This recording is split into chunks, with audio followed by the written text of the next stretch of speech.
નમસ્કાર. વિશેષ ન્યૂઝની વિશેષ રજૂઆત વિશેષ વિશ્લેષણમાં હું દિનેશ સિંધાવ તમારું સ્વાગત કરું છું. આજે વિશ્લેષણ કરવું છે ગોપાલ ઇટાલિયાનું જે તાજેતરમાં સુરતમાં નિવેદન સામે આવ્યું છે એ વિષય ઉપર, અને સાથે સાથે ભૂતકાળમાં જે ગોપાલ ઇટાલિયાએ ભૂલો કરી હતી અને જેની કબૂલાત ગોપાલ ઇટાલિયા ખુદ કરી રહ્યા છે, આ બંને ઘટનાઓને સાથે જોડીને આજે વિશેષ વિશ્લેષણ કરવું છે. મેં મારા જીવનમાં જોયું છે, પાટીદાર આંદોલન વખતે ઓછી બુદ્ધિ હતી મારી. તે વખતે ગમે એને કોમેન્ટો ને આને તેને વિડીયો કરવાનું, ફોન કરવાનું, રેકોર્ડિંગ કરવાનું એવું બધું કરતો. બસ ખબર પડી કે આ તો ટાઈમપાસ છે, આનાથી કાંઈ થવાનું નથી. બે પેઢીઓ વહી જાય ને તો આનો આ ધંધો હોય. એટલે જે મેચ્યોર પોલિટિશિયન હોય, જે સમજદાર નેતા બનવા માંગતો હોય, પીઢ નેતા બનવા માંગતો હોય, એ બધા આવી બધી વસ્તુથી આઘું રહેવું જોઈએ. સંયોગ તો જુઓ, આ સવાલ એટલા માટે કરું છું કે સંયોગની વાત છે.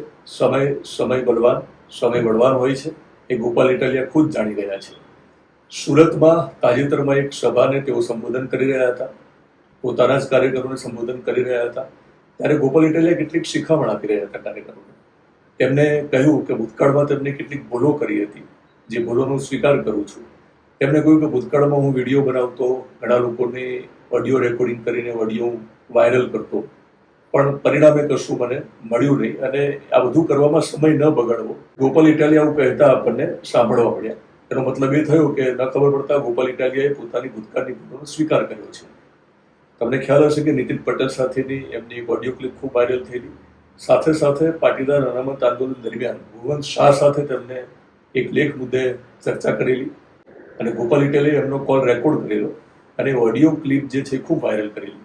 અને એમાં ગોપાલ ઇટાલિયાએ ભુવન શાહ સાથે જે સંવાદ કર્યો એ તમે ત્યારે પણ સાંભળ્યો હશે, અને ફરીવાર થોડોક આ સંવાદ સાંભળી લો. સૌરાષ્ટ્રનો આહિર સમાજ છે, કેટલો સદ્ધર છે તમને ખબર છે? ટ્રાન્સપોર્ટેશનના બિઝનેસમાં નંબર ફર્સ્ટ છે. કચ્છનું કેરો ગામ છે ને, ત્યાં આહિર સમાજ છે, ગઢવી સમાજ છે. આ લોકો ભારતની કોઈ બેંકની શાખા ત્યાં નહીં હોય એવું નથી, તે ફક્ત ગામ. શા માટે ત્યાં બેંકની શાખાઓ આવી છે? કેમ કે કરોડો અબજો રૂપિયાનું ટ્રાન્ઝેક્શન થાય છે ત્યાંથી. બરાબર. આટલો સદ્ધર સમાજ જો ઓબીસી માં હોય તો તમે પટેલો ઉપર આંગળી કઈ રીતે ચીંધો છો? પટેલો અનામત ના માંગવી જોઈએ. તમે આ સંવાદમાં સાંભળ્યું હશે કે તેઓ ગુણવંત શાહને કહી રહ્યા છે કે ઓબીસી નો લાભ આહિર સમાજને શા માટે મળવો જોઈએ. આવો સવાલ તેઓ ગુણવંત શાહને કરી રહ્યા છે. અને તમને બહુ સ્પષ્ટ ખ્યાલ આવી જશે ઓડિયો ક્લિપ સાંભળીને. આખી ઓડિયો ક્લિપ યુટ્યુબ પર અવેલેબલ છે, તમે ત્યાં જઈને સાંભળી શકો છો. જરૂર લાગે તો ડિસ્ક્રિપ્શનમાં તમને એ ઓડિયો ક્લિપની લિંક આપીશ, જેથી કરીને તમે આ રેફરન્સમાં આખી ઓડિયો ક્લિપ સાંભળી શકો. એમાં તેઓ બહુ સ્પષ્ટ કહેવા માંગે છે કે પાટીદારોને અનામત આંદોલન એટલા માટે કરવું પડ્યું છે કે અનામતની જરૂર છે, અને જો અમને ન મળે તો પછી ઓબીસી અનામત જે મળી રહી છે એ પણ કેટલી વ્યાજબી. તેમાં તેમને સવાલ એ પણ કર્યો છે કે આહિર સમાજને શું જરૂર છે. તમને થતું હશે કે વિસાવદરની ચૂંટણીમાં ગોપાલ ઇટાલિયા જીતી પણ ગયા છે, હજુ ચૂંટણી 2027માં છે, તો તમે આ જૂના મુદ્દાને અત્યારે લઈને શા માટે બેઠા છો? આમ તો આ મુદ્દા ઉપર અત્યારે વાત ન કરી શકું, પણ એટલા માટે કરું છું કે ખુદ ગોપાલ ઇટાલિયા જ્યારે કબૂલાત કરે છે કે ભૂતકાળમાં તેમનાથી કેટલીક ભૂલો થઈ છે, વિડીયો બનાવવાથી લઈ અને કોઈકના ફોન રેકોર્ડ કરીને ઓડિયો ક્લિપ વાયરલ કરવા સુધીની, તો એ અનુસંધાનમાં વાત કરી રહ્યો છું કે આ સારી વાત છે, સારા લક્ષણ છે નેતાઓના કે જૂની ભૂલોનો સ્વીકાર કરી અને જૂની ભૂલોને સુધારીને આગળ વધવું. જેથી ગોપાલ ઇટાલિયાની આ જે આહિર સમાજ સાથે જોડાયેલી જે જૂની વાત છે એ મને ફરીવાર તાજી થઈ ત્યારે હું તમને શેર કરી રહ્યો છું. હવે મૂળ વાત ઉપર મારું તમે થંબનેલ અને ટાઇટલ જોયું હશે, અને એમાં મારો સવાલ આ જ છે કે સંયોગ તો જુઓ કે જે ગોપાલ ઇટાલિયા એક સમયે આહિર સમાજનો વિરોધ કરતા હતા અનામત બાબતે, ઓબીસી બાબતે, એ જ ગોપાલ ઇટાલિયાની જીતમાં ત્યાંના વિસાવદરના આહિર સમાજ નિર્ણાયક સાબિત થાય છે. સમય બળવાન છે, અને સમય સાથે માણસ શીખે પણ છે. ગોપાલ ઇટાલિયા જીત મેળવ્યા બાદ ખુશ હશે, અંદરથી રાજી હશે, અને માણસ ખૂબ રાજી હોય અને એકદમ ખુશ હોય ત્યારે બધા નિર્ણયો યોગ્ય રીતે લેતો હોય છે. આથી જૂની ભૂલો પણ એને ધ્યાનમાં આવે ને ભૂલો સુધારીને આગળ વધે. કારણ કે અત્યારે ગોપાલ ઇટાલિયા માનસિક રીતે ખૂબ સ્વસ્થ હશે, એમને મજા આવતી હશે, ખૂબ આનંદિત હશે, એટલે આ પ્રકારનો એમને સ્વીકાર કરી લીધો છે. પણ સમજવાની વાત એ છે કે રાજકારણમાં કંઈ પણ થઈ શકે. ગોપાલ ઇટાલિયા ભૂતકાળમાં રાજકારણમાં નહોતા આવ્યા ત્યારે તેમણે આ પ્રકારનું સ્ટેટમેન્ટ કર્યું હતું.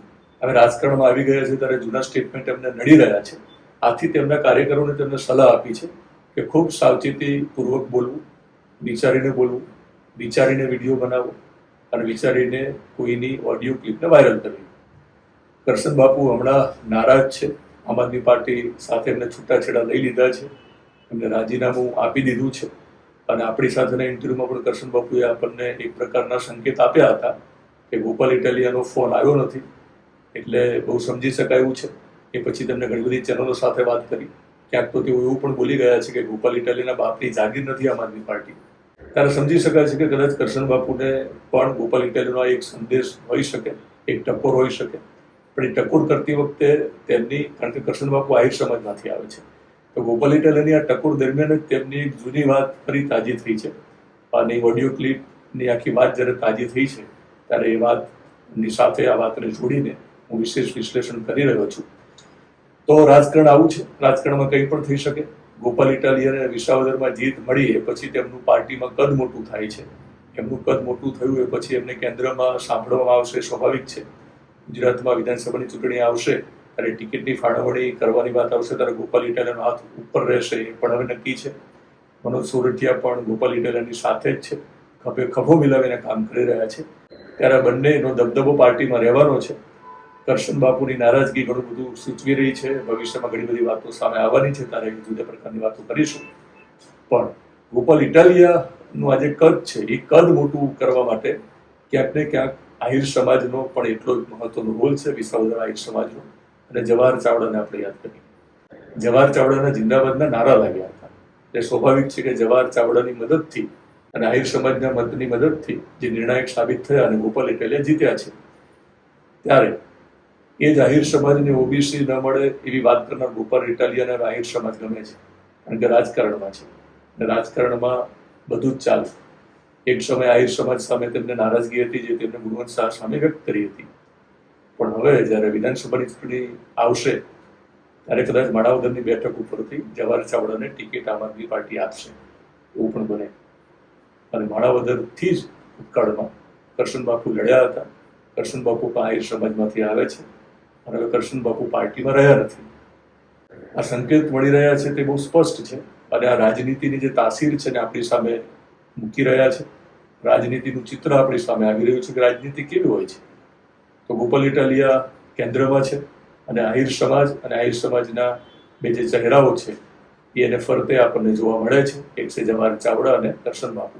આ વિશેષ વિશ્લેષણ એટલા માટે કર્યું કે ગોપાલ ઇટાલિયાએ ખુદ કબૂલાત કરી છે કે ભૂતકાળમાં તેમનાથી કેટલીક ભૂલો થઈ છે. એ ભૂલ સુધારીને તેઓ આગળ વધવા માંગે છે. આથી રાજનીતિમાં આવતા યુવાનોને પણ હું આ વિશેષ વિશ્લેષણ દ્વારા કહેવા માંગુ છું કે હાર્દિક પટેલ હોય, અલ્પેશ ઠાકોર હોય કે ગોપાલ ઇટાલિયાએ ભૂતકાળમાં જે પ્રકારના સ્ટેટમેન્ટ કર્યા હતા એ પછી રાજકારણમાં આવવાનું થયું અને રાજકારણમાં આવવાની વાત આવે ત્યારે તમારે થૂંકેલું ચાટવું પડે એવું બધા સાથે બન્યું છે, જેમાં ગોપાલ ઇટાલિયા પણ હવે બાકાત રહ્યા નથી જ્યારે તેમને ભૂલનો સ્વીકાર કર્યો છે. આથી રાજનીતિમાં આવતા યુવાનોએ ધ્યાન એ રાખવાની જરૂર છે કે તમે રાજનીતિમાં આવો પહેલા જે નિવેદનો આપો છો એ નિવેદનોને જો તમારે વળગી ન રહેવાનું હોય તો નિવેદનો ના આપતા, નહીંતર તમને ભવિષ્યમાં નિવેદનો નડશે. જે રીતે ગોપાલ ઇટાલિયાએ ભૂતકાળમાં આહિર સમાજનો વિરોધ કર્યો હતો ઓબીસી બાબતે, એ જ ગોપાલ ઇટાલિયાને ધારાસભ્ય બનવા માટે આહિર સમાજના મતની જરૂર પડી અને આહિર સમાજના મત જોઈતા હોય તો તમારે જવાહર ચાવડાની મદદ લેવી પડે. તો જવાહર ચાવડાની તેઓએ મદદ લેવી પડી અને ભવિષ્યમાં જવાહર ચાવડાએ જ્યારે મદદ કરી છે ત્યારે જવાહર ચાવડાને કશું પાછું આપવાની વાત આવશે.